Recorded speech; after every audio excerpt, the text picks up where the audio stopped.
Oh. Hi, Sean.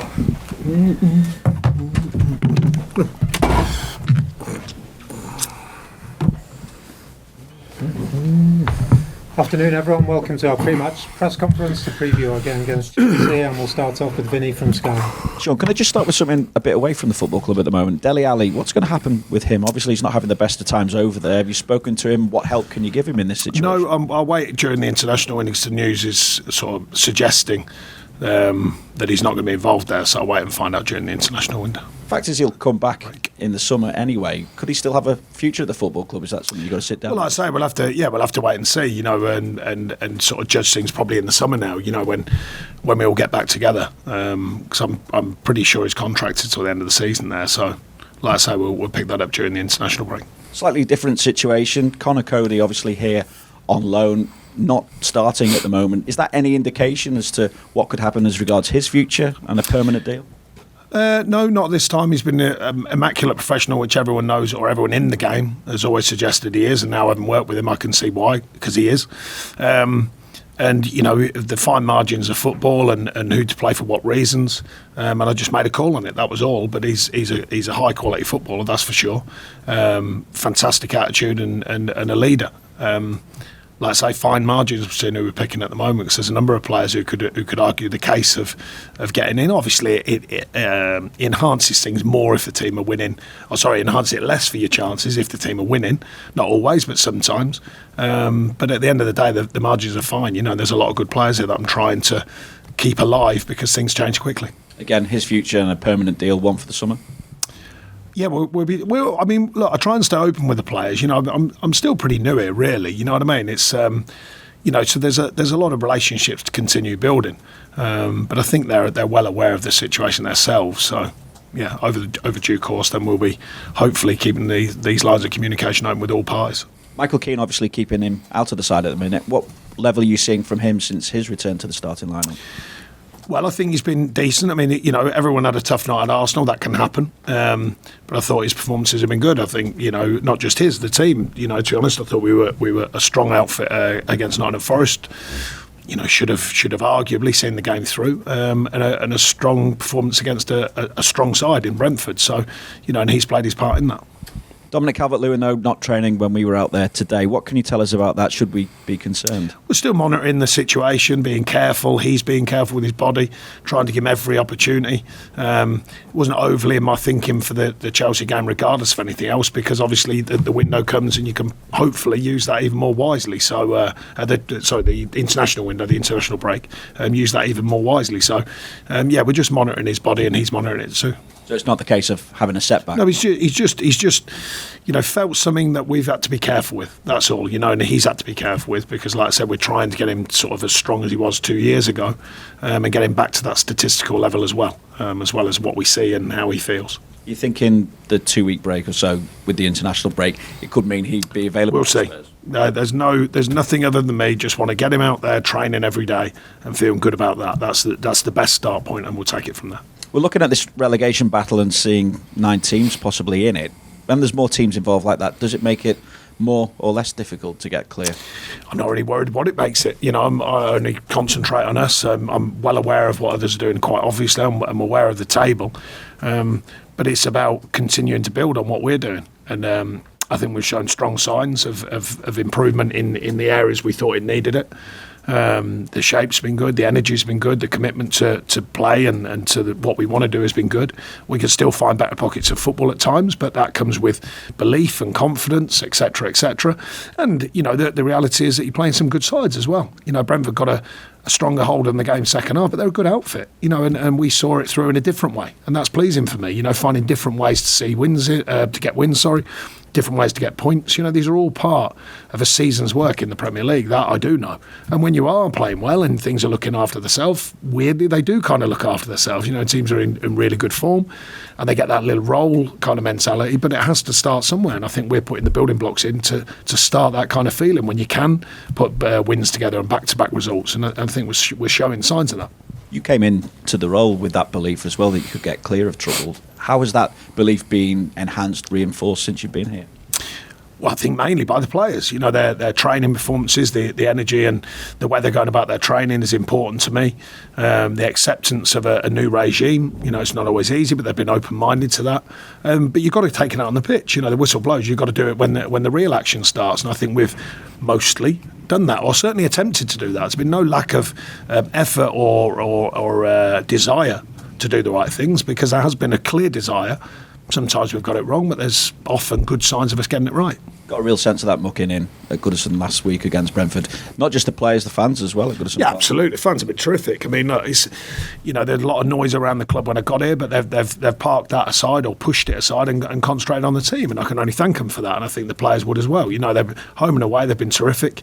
We will need that continuing, that vocal support and the belief in the players, and I think they're showing their part of it. And we've got to keep paying that back with performances. A month ago, Chelsea lost at home to Southampton. Since then, 1 defeat to Spurs and 3 straight wins. What difference have you noticed in them, if any, in recent times?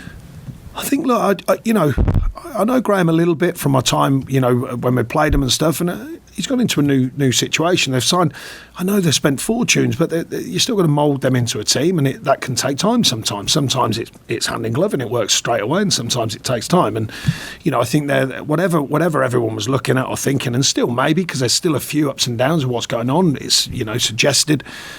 But at the end of the day, they've got some very, very good players and very strong players. So, yet again, it's another tough away game. They all are in the Premier League. All games are home and away, but we've got to be ready for that. And I think we're showing a mentality we can be ready for that. Whistle blows, we've got to deliver. You know, that's the key focus for me. I say it all the time, is all the noise has to go away. You know, and I speak to the team about it. It's about what we do. It's about taking on the what's right in front of you, and taking that mentality home and away everywhere you go. And you know, I think over a season's work, it pays you back when you get that mentality home and away. Just final check on team news as well. Nathan Patterson ready. James Garner, we know, has been on the bench, obviously. Yeah, I mean, in and around it, you know, and there's, you know, we're getting that competitive group back together again. Cool. All the best. Thanks, Vinny. We'll go to Fraser. Just moving on from that point about playing away from home, I mean, you could see improvements, especially in the game against Forest, and like you say, you hope you should have closed that out a little bit. What is it you've been working on specifically? What's different about the mentality of being at home as opposed to being away, would you say?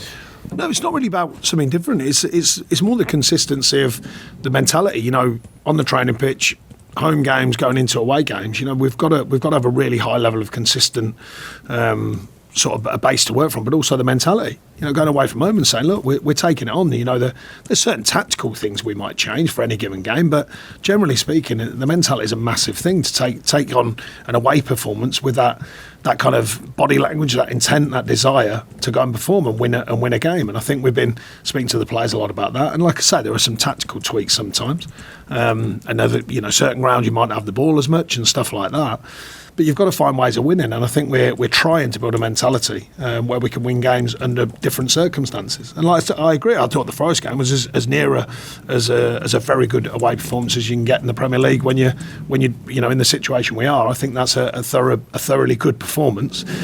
Details, you know, we didn't make the same mistakes against Brentford. We win, and a couple of mistakes, and you know, it hurt us against Forest. But at the end of the day, there's a I think, and I believe there's a marked improvement in that kind of mentality going away from home. But now we've got to continue it, and of course, not easy going to these places, but that's the mentality to have, to go there and put on a performance that can win a game. Because if you look at your running, you've got 6 games that are going to be away from home.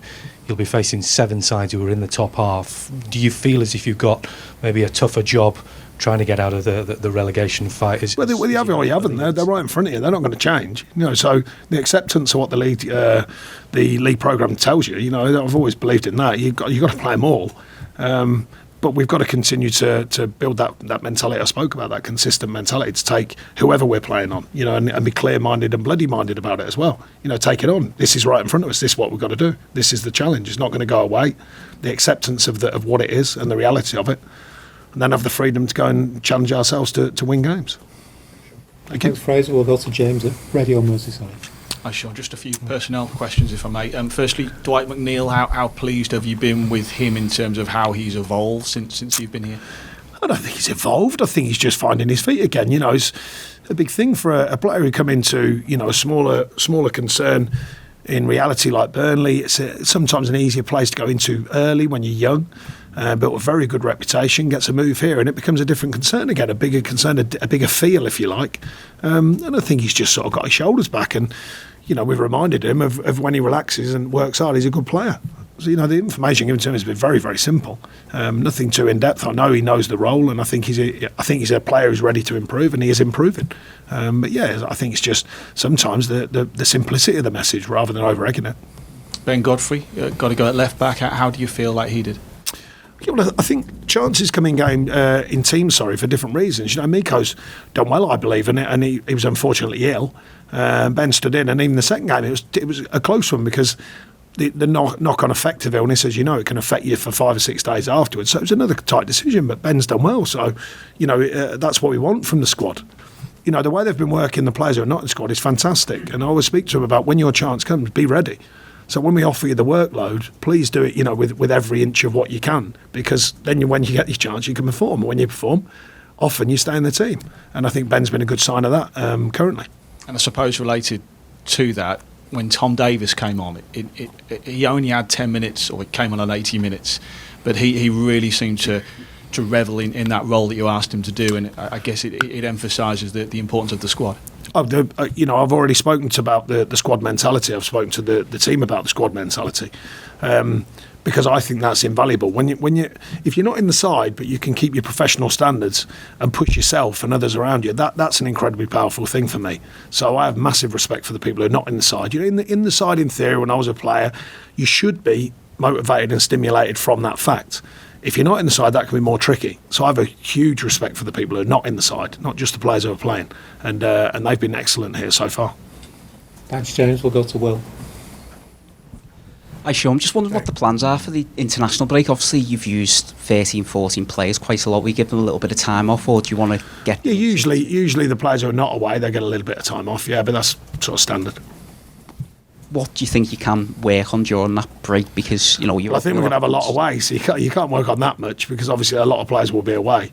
But it's mainly keeping them fit and topped up with fitness, and finding that sort of reward for the break is to do enough work to keep them fit and sharp, but equally give them a break, because it's a long period to have off, to have away from playing, and it's unfortunate for some of the players that go away, but equally with them, we do try and give them a day off, an extra day off when we can, to make sure they at least get a couple of days, because they've been working, of course, and playing. You've been quite relaxed since you got here, even though you arrived in somewhat of a predicament. Would it be fair to say, no disrespect to the teams that you worked with before, but this group of players is on paper more talented than maybe what you've worked with in the past, and that's why you are quite... Well, in starting point is, I wouldn't say it's relaxed, but I just work on realities. There's a reality to what the challenge was here when I got in, still is. So I don't really... I don't think I'm relaxed about it. I think I just look at realities and go, right, I'm more interested in the strategy then to go, right, okay, this is the reality, what are we going to do about it? So it's not about being relaxed, I can assure you. I'm on it, and I'm on the detail, and I'm on the things that I think are important. But to bring clarity to that, then I think it's better if you're in a calmer state than if you're all over the place, let's suggest. So that's that one. With the players, look, players have different value and different capabilities and different skill sets in every different way. All the players I've worked with, there'll always be something in their armour, if you like, that makes them what they are, and a good player. So I'm not really judging different groups. I just think this is a talented group, and I said that when I got here. And now maximising that talent has been the challenge, and that's sort of mine and the staff's job, is to give them a platform to work from, maximise their individual talent, and bring that together as a team. And if you do that and all noses are pointing in the right direction, then the talent comes true. The talent shows itself, and I think that's what we're looking to do. Could you just ask you on Amadou Onana as well? Is he playing with a slight knee niggle, or is he over that now? I don't think so. It's news to me. No, just making sure, that's all, yeah. No, I don't think so. Okay, thanks, Will. Any further questions, Helena?